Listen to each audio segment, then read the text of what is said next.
What's up, guys? Welcome back to Jedi Jive. My name is Mike, coming at you with another Bad Batch reaction, episode 8. Last episode, episode 7, was a fantastic episode. I think it's probably my favorite episode of the Bad Batch at all. I really liked the Cody and Crosshair episode, but this last episode really got heavily political. Some of the visuals were just stunning, of Coruscant, seeing the city scenes. I was mentioning all of the callbacks to Attack of the Clones. Just so rich and all of that, and it's not necessarily not what I'm expecting from the Bad Batch, but it's definitely a pleasant surprise seeing it sort of switch gears into sort of like slightly mature subject matter. And like I said, it's politically dense, and that's some of what I really liked about the prequels to begin with, was like really getting into some of that more political nitty gritty stuff, and I love it. So I'm just excited that the show has sort of taken this turn in the last episode, and I'm really hoping that this tone continues forward, because it was really everything that I wanted it to be. It had suspense, it had all of that energy that I want this show to have. And now that Captain Rex is back, we're potentially going to start seeing a lot more sort of like tethering to other storylines that we've already started. I'm hoping that we're going to start to see some more of that interconnectivity, and like I was mentioning a couple episodes ago, I want to start to see a little bit more structure. It doesn't necessarily need to be linear so much as just has aim for the season. I want to see the season come together in a way, and it's looking up now, considering what we saw in that last episode. Say no more, guys. I want to jump into this episode. We can watch it, have some fun, and we'll talk about it afterwards. Let's do it. I don't enjoy solitude. I had enough of that on Skako Minor. If it weren't for this squad, I'd still be a prisoner there. This was where I fit. Where I was needed. We have an incoming transmission. Hey, boys. Hey, boys. I could use your squad's expertise for a mission? I'll explain everything when you get to Coruscant. Coruscant? Going into the Lion's Den. Let's go, boys. Beautiful. There's still Venators. Venator-class Star Destroyers. Everyone, stay ready. Beautiful, man. Every shot of Coruscant is beautiful. You could almost just put that right in Attack of the Clones, and it would fit. Even an animated shot like that. Look at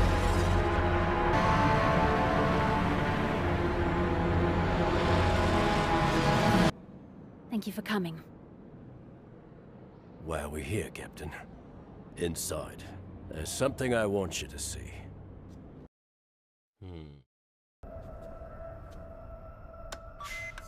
He's an assassin. His identifying number's been wiped. Why would a clone be targeting another clone? Or a senator? But there's another way to provide the Senate with the evidence of the Empire's crimes. The command log on Rampart's Venator. Lots of security, but I know a way in. Rampart's defense recruitment bill goes to a vote tomorrow. Sounds like a job for the Bad Batch. I can go with her and keep an eye out. You can't enter the Senate district without an Imperial security clearance. That will not be a problem. Yeah. Tech, I could fake that real quick. Fake IDs are my specialty. Are you certain the senator won't be a problem? I've taken care of it. You had better hope so. No more delays on this vote, Rampart. This is like the most lines we've ever heard from Masameda, too. This is where the Senate gathers to discuss many pressing issues and legislation. Where the Cool. future of the galaxy is decided. Oh, cool.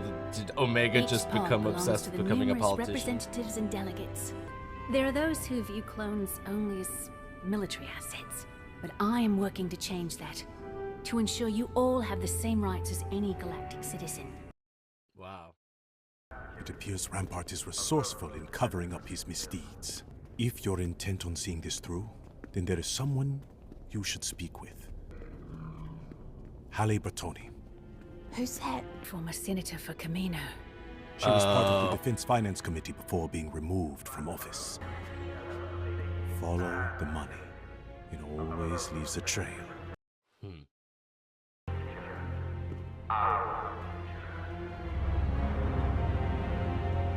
Wow, man. Senator Batoni. Wow. Okay, Thank okay, you so for she is a coming. Kaminoan. Do you know what happens when you dig around where you shouldn't?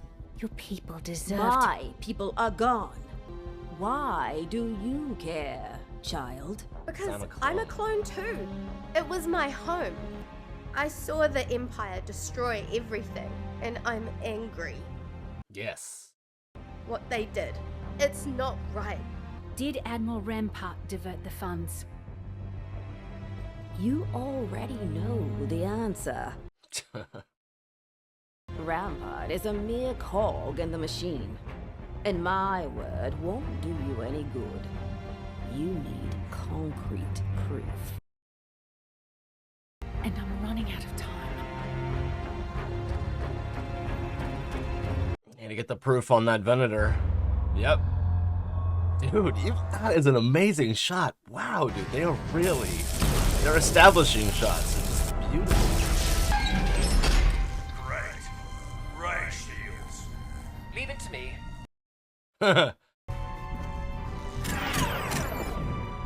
Easy peasy. He's still not better with heights. This is him better. Don't look down. Don't look down. Hang on. Ha. Now. Drop. Sweet. Oh, look how tiny they are compared to the Venator. Kidding me, man? Infiltration is like these guys' bread and butter. I should make this look easy.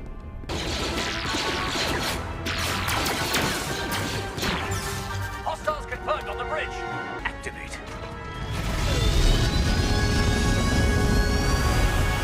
Yo, are they gonna steal the whole Venator?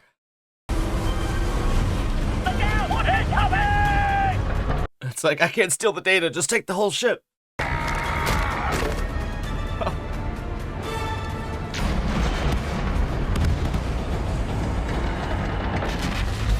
Oh, it's just gonna crash. Oh.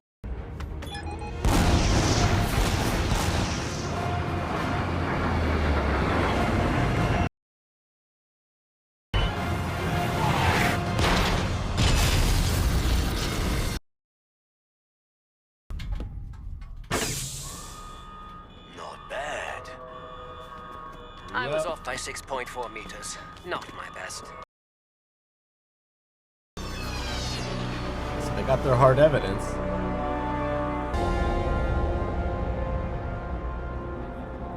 There is no reason to delay the vote of the Imperial Defense Recruitment Bill further. According to Halle Bertoni, you were responsible for diverting Kaminoan funding to outside projects without Senate approval. Yo. Huh. It'd be nice to see Rampart get disgraced, if not die right away. Get this to Senator Chuchi. Hurry! The funds you are referring to were redistributed, not misappropriated. I assert that the Kaminoan cloning facilities were intentionally eliminated. Oh, it only makes sense. This guy's pushing for a new army. Like, come on. I will not dignify such baseless accusations with more of my time. Let us proceed with this vote. I motion that Senator Chuchi be removed from these proceedings and she be censured for her misconduct. Got it. There you go. New evidence has come to light which must be considered. Let's hope this evidence is legit. Did they even look at it? The recovered command log from Admiral Rampart's Venator, which indicates his own ships caused the destruction of Tipoca City. Let's hope this works. Yes. There it is.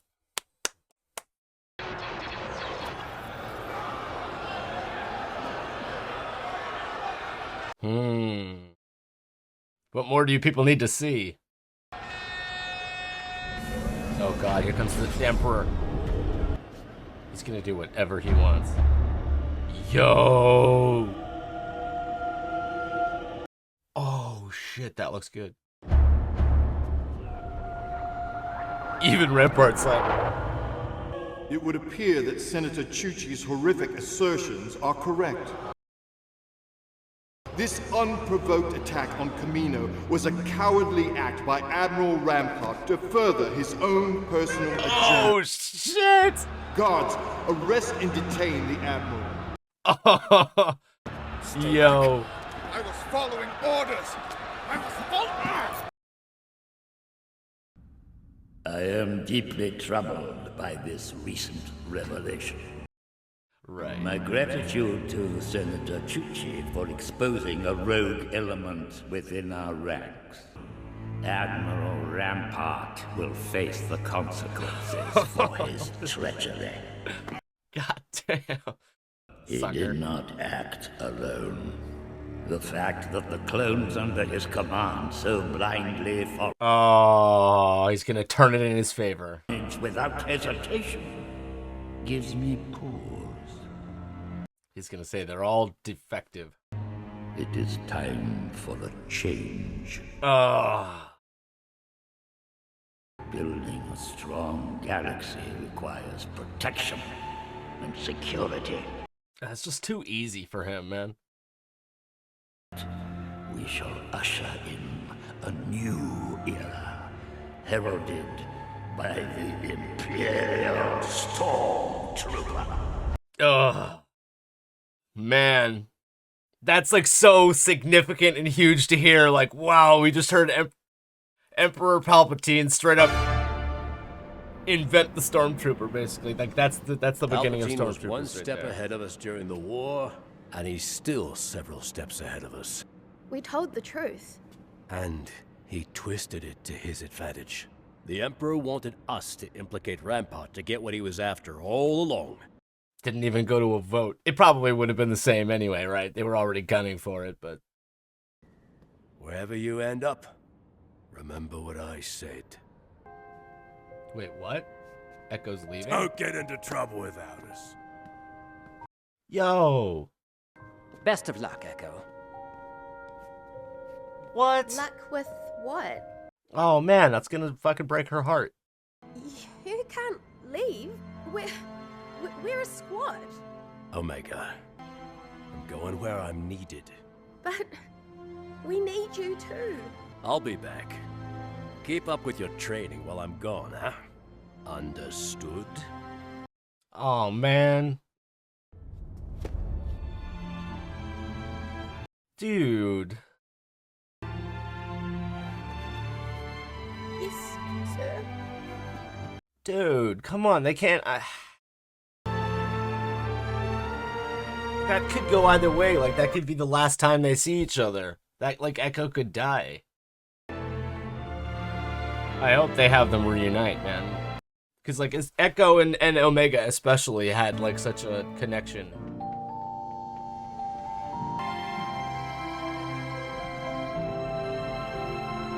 Damn, dude.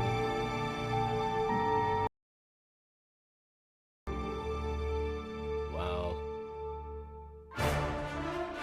Dave Filoni, man, you get better and better every time. Every time, dude. So yeah, I mean, I can see why this was like, I mean, it is a mid-season thing, but like the two episodes definitely go very well together, and I'm like honestly moved by it all. And it's interesting there at the end, seeing Omega obviously emotional about Echo leaving, but it's also a reminder that like she's hugging her stuffed animal there at the end of the day. Like she's obviously grown up so much over season 1, and now to season 2, she's become a full member of the squad. But at the end of the day, like she doesn't have the same aging as they do, so she's still a kid in a way. And crying to Echo and hugging her stuffed animal is just a reminder that like she's still just a kid, and she's vulnerable emotionally too. But everything having to do with the Senate, the way the Emperor showed up at the end and just like did what he wanted anyway, like it was all in his plan to begin with to have like he like somehow just knew that it was going to go down that way, even if it hadn't. Like I said, they were about to vote and it just seemed like the vote was going to go that way anyway, so it's not like the the Bad Batch like screwed themselves over. It was gonna end up that way at all, but now they have like an extra added element of like feeling guilty, like they like sealed their own fate or something, which is a bummer. But hearing the Emperor's voice when he just like initiated the Stormtrooper program there without the vote, it was just like, this is a new age now of the Imperial Stormtrooper. Like that was so intense and something I never even thought we'd get to see. So many cool moments, so many cool scenes, just a perfect mood. And I'm loving the way these last 2 episodes just definitely gave me what I've been saying I've been wanting with this season, which is a little bit more aim and direction and structure for what's happening in the story. And it's all coming into focus now. And I can totally see like where the season is going to go from here and how this is going to evolve. Like, and I can't wait. I'm so excited to see where all this goes. I don't know if we're going to be kind of like going back into sort of that like working for Sid, standalone, let's go make some money. Like there's probably going to be some of that, and I'm cool with that because like I said at the beginning, I enjoy the standalone lighthearted entertainment that you get from individual episodes of Star Wars animation, but when they really start to structure the story like this and it's mature, these political themes aren't necessarily things that kids even understand. So they're not necessarily like dumbing it down or making it so easy to digest that it doesn't have any mature themes to it. Like all of the Senate political stuff, all of that, like right down to like the vocabulary words they're using. Like they're using adult themes that it's juicy and it's not just kids animation. This is the rich Star Wars stuff that we love. And like I've mentioned before, the prequels, some of the political activity in those movies is some of the best content in those movies. Like a lot of people really love the Senate scenes. Like I was mentioning that Masameda, that's his name, right? The blue guy, Palpatine's right-hand man. He's gotten more action in these last 2 episodes than he has like in any other content, as far as I remember. Like he's been more sort of like a presence in shots like behind the Emperor, or he has like a couple lines here and there, but we actually got to like see him as a character for once in these episodes, and that was really cool because he's a significant character. The fact that he is basically Palpatine's right-hand man, and if I remember correctly, he even like takes over the Senate and acts basically in Palpatine's he basically like does Palpatine's job for him when Palpatine isn't there. So he's an extremely powerful character. It's great to see more from him. Guys, I'm loving it. I'm loving the direction. I'm loving the mood. I'm loving everything about it. I kept mentioning all of their establishing shots look beautiful. They're not even spending, more than a couple seconds on some of these shots, and it's like, wow, that looks like some artist put a lot of time into that. All the detail and every wide shot of Coruscant with all the buildings and, flying cars and all of it. It's just, they're doing a great job visually, musically, thematically. These last 2 episodes are definitely probably the strong part of what I've seen so far this season, and I'm hoping that it stays this way because they're doing a great job. So guys, I'm really excited to see more. I'm really excited to hear what you guys thought about these last 2 episodes. Let me know in the comments below what you thought. If you want to see fully unedited reactions, go over to patreon.com/JediJive. Go check it out. See you in the next one, guys. Peace.